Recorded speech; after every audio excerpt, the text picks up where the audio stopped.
ইনস্টাগ্রামের সবথেকে ভাইরাল চা সেটা হলো কমলা লেবুর চা, যেটা সবাই বানিয়ে ফেলেছে কিন্তু আজও আমি বানিয়ে উঠতে পারলাম না। তো আজ তো বানাবো, কমলা লেবু দুটো পেয়ে গেছি। তার জন্য দেখো মাঝখান দিয়ে কেটে নিয়ে প্রথমে এইভাবে পাল্পটাকে বের করে নেবো চামচের সাহায্যে। তারপরে দেখো গ্যাস অন করে একটু সসপ্যানে চায়ের জন্য জল বসিয়ে দিয়েছি। আর তারপরে কমলা লেবুর পাল্পগুলোকে দিয়ে সুন্দরভাবে ফুটাতে থাকবো জলটাকে। আর এপাশে দেখো কমলা লেবুর যে খোসাটা বাটির মতো করে শেপে কেটে রেখেছিলাম, ওটাতে কিন্তু পিচ বা টুথপিক যাই হোক দিয়ে ফুটিয়ে ফুটো ফুটো করে ছাঁকনির মতো করে নিতে হবে, যাতে চায়ের লিকারটা গলে পড়ে। আর তারপরে দেখো চা ফুটে উঠেছে কমলা লেবুর চা।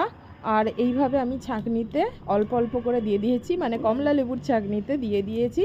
তো অল্প অল্প করে পড়তে থাকবে। তোমরা বন্ধুরা, আমি যেটা ভুল করেছিলাম যে একটু বেশি লিকার দিয়ে ফেলেছিলাম, তো তোমরা একটু কম করে লিকার দিও, আর তা না হলে কিন্তু প্রচণ্ড তিতা হয়ে যাবে। তো চাটা কিন্তু দারুণ ফ্লেভারের ছিল, দারুণ দুর্দান্ত ফাটাফাটি ছিল।